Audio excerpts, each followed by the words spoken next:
ఓం శ్రీ శని అష్టోత్తరం ప్రారంభం.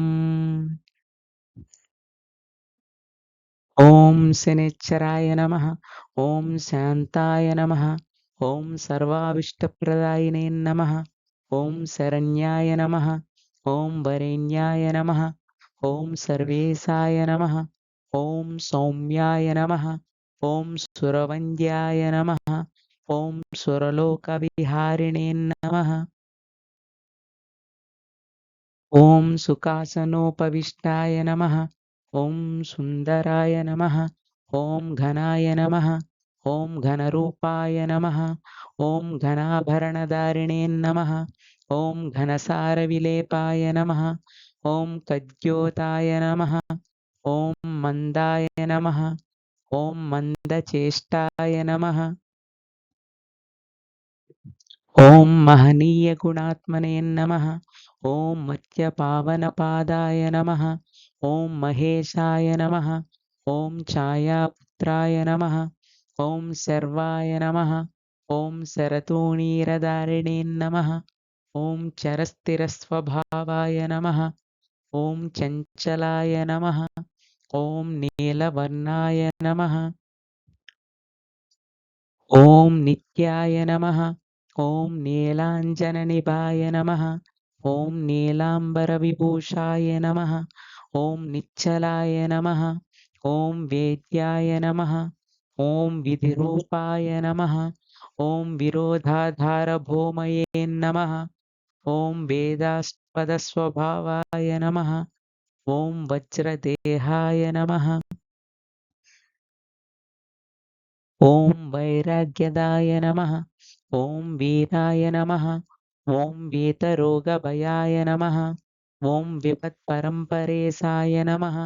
ఓం విశ్వవంద్యాయ నమః. ఓం గృద్వాహాయ నమః. ఓం గూఢాయ నమః. ఓం కూర్మాంగాయ నమః. ఓం కురూపిణే నమః. ఓం కుత్సితాయ నమః. ఓం గుణాఢ్యాయ నమః. ఓం గోచరాయ నమః. ఓం అవిద్యామూలనాశాయ నమః. ఓం విద్యాస్వరూపిణే నమః. ఓం ఆయుష్యకారణాయ నమః. ఓం ఆపర్ధృత్యే నమః. ఓం విష్ణుభక్తాయ నమః. ఓం వసినే నమః. ఓం వివిధాంగమవేదినే నమః. ఓం విధిస్త్యాయ నమః. ఓం వంద్యాయ నమః. ఓం విరూపాక్షాయ నమః. ఓం వరిష్టాయ నమః. ఓం గరిష్టాయ నమః. ఓం వజ్రాంకుశధరాయ నమః.